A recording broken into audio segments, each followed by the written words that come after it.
টুটুলকে অভিনয়ে কেন জড়ালে? আমি জড়াইনি স্যার খুব চাইতেন যে ও এমনি বিভিন্ন সময় ফান করতো, বিভিন্ন মানে মজাদার গল্পগুলো স্যারের সাথে মানে এক্সচেঞ্জ করতো, বা হয় না যে একটা আড্ডায় বসলে পরে অনেক মজার গল্প হতো। আমার সাথে তুই একটু না না আমি একটু বিভিন্নভাবে ক্লারিফাই করতে চাচ্ছি, ধরো যেগুলো জনশ্রুত থাকে।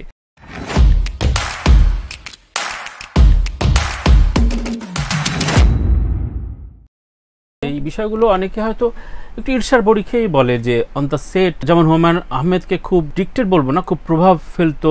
মেয়েরা অবশ্য শাওনের কথা তো আসবেই, শাওনকে আমি জিজ্ঞাসা করেছি, কিন্তু তার সাথে তুমিও খুব ফ্যাসিলিটি এবং সেটা নিতে নেভার।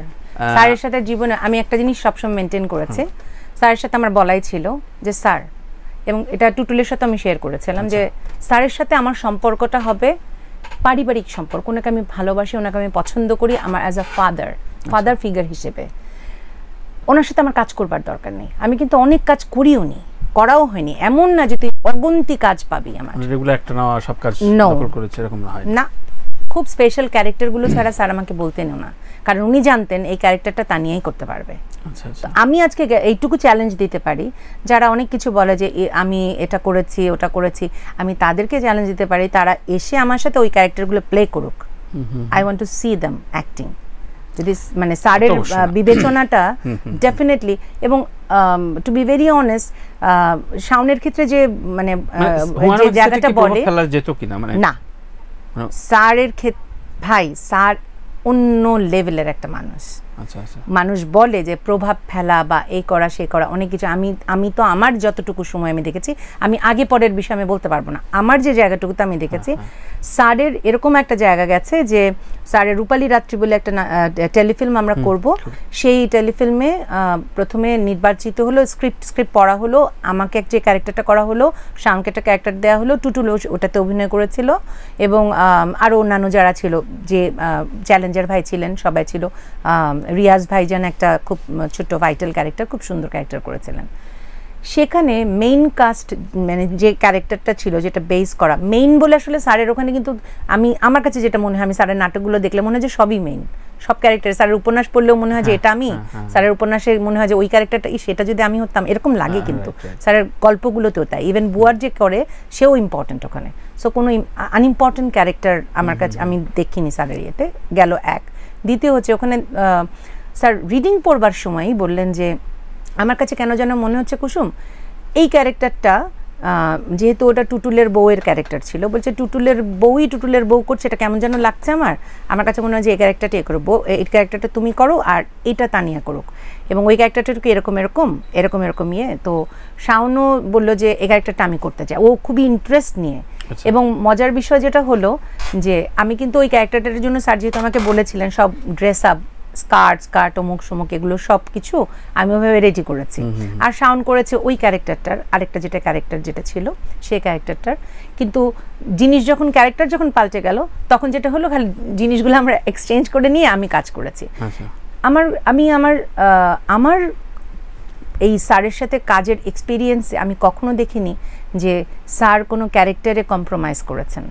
আমি কিন্তু এরকম দেখেছি যে ক্যারেক্টারটা আমাকে ভালো লাগবে না, সেই ক্যারেক্টারটা স্যার নিজে হয়তো বলেছে না এটা তানিয়ার করবার দরকার। কিন্তু কিছুদিন আগে যেমন মাহফুজ ভাই এখান থেকে তর্কটা শুরু হলো, মাহফুজ ভাই বললেন যে, পরে জাহিদ ভাই একটা রিপ্লাই দিলেন খাসি খাইয়ে, সেটা আবার শাওন আবার বললো যে খুবই ইমোশনাল মানুষ ছিলেন, একটা মেইন ক্যারেক্টার মাহফুজের ক্যারেক্টার জাহিদ হাসানকে দিয়ে দিচ্ছেন, জাহিদ হাসানের ক্যারেক্টার মাহফুজ আহমেদকে দিয়ে দিচ্ছেন। স্যারের একটা বিষয় যেটা ছিল, আমার সামনে কখনো এই জিনিসগুলো হয়নি। আচ্ছা, কিন্তু একটা জিনিস যেটা হয়েছে যে স্যারের একটা ওরা তিনজন বলে একটা সিরিজ ছিল, আবার ওরা তিনজন যে এপিসোডটায়, ওটাতে কমেডি ক্যারেক্টার। স্যার সারা জীবন জানতেন যে আমি কমেডি করতে পারি না, আমি খুব সিরিয়াস অ্যাক্টিং করি। কমেডি করতে পারো না? মানে পারি না বলতে উনি সেভাবে দেখেননি কখনো। শাওন স্যারকে এটা খালি বলেছেন যে তুমি তানিয়ার কমেডি সম্পর্কে, মানে কমেডি কতটা করতে পারে এর সম্পর্কে তোমার ধারণাই নাই।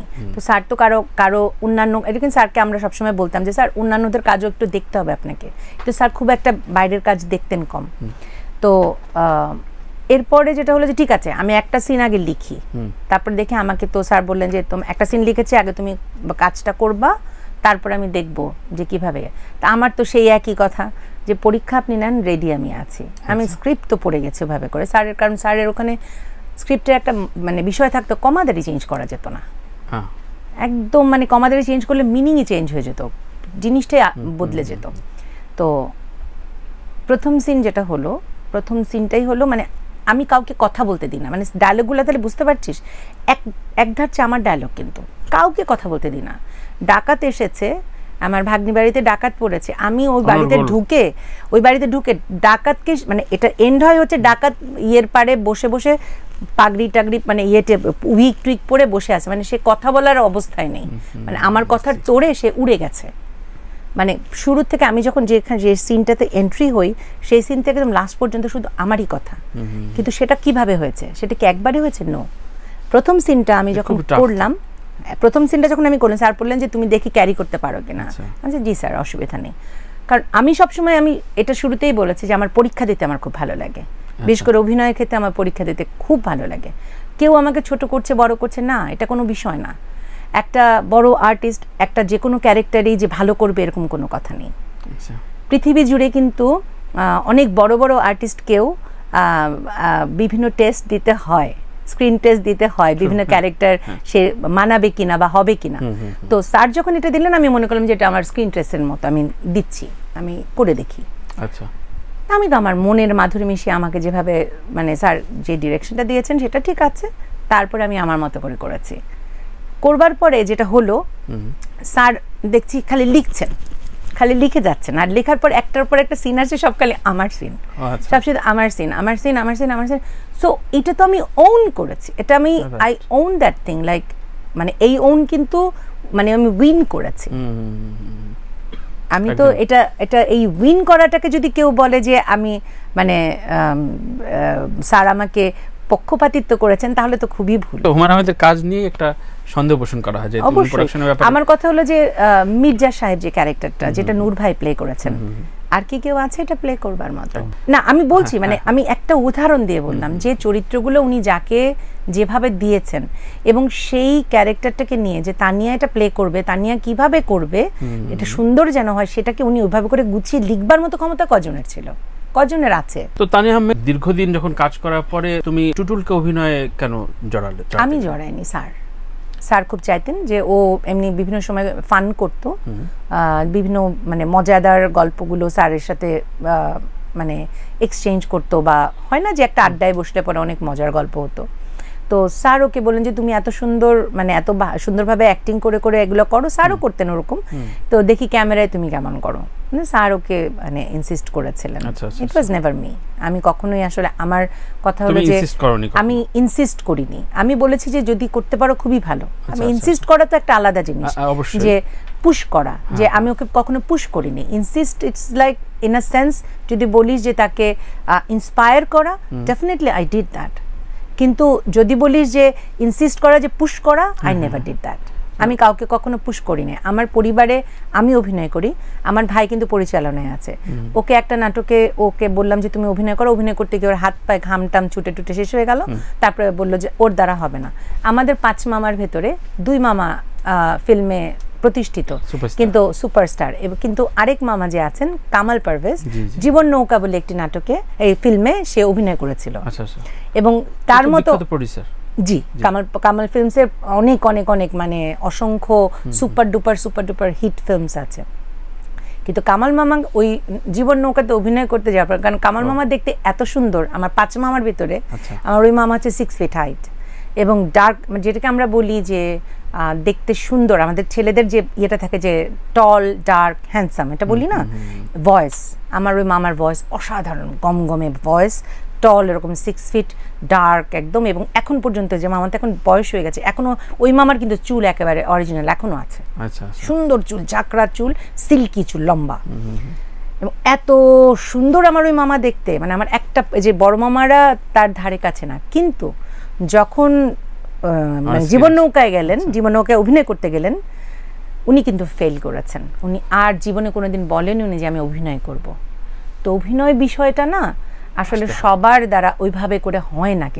কিন্তু ধরো প্রচলন আছে যে টুটুলের এই সাকসেস তোমার যে কোনো ভাবেই তোমার অনুপ্রেরণায় হোক, পরবর্তীতে সিঙ্গাররা অনেকে এন্ডোর্স করতে লাগলো। না, আগুনের তো রক্তে অভিনয়। আমি বলছি যে তাহসানও আগে করেছে, ও না টুটুলের আগে করেছে। আমি কারণ আমি সমস্তগুলো সিঙ্গার এন্ড অ্যাক্টর এই বিষয়টা তাহসান কিন্তু আগে করেছে। দূরের কাছের মানুষ বলে একটি সিরিজে বহুত আগে শুটিং মানে অভিনয় করেছে। ক্লোজ আপ সিরিজের কাছের মানুষ না, ওটা তো কাছে আসার গল্প। আচ্ছা। আর কাছের মানুষ বলে মিমির প্রোডাকশন হাউসের একটা ইয়ে ছিল, সেখানে ওর প্রথম ব্রেক হয়, কিন্তু তার অনেক পরে হুমায়ুন স্যারের ইয়েতে টুটুল অভিনয় করেছে। আচ্ছা। কাছের মানুষ তো অনেক আগে, যেটা অর্ণবের গানটা হিট করে। হ্যাঁ, আমার সাথে তুই একটু না আমি একটু বিভিন্ন ভাবে ক্লারিফাই করতে চাচ্ছি, ধরো যেগুলো জনশ্রুত থাকে।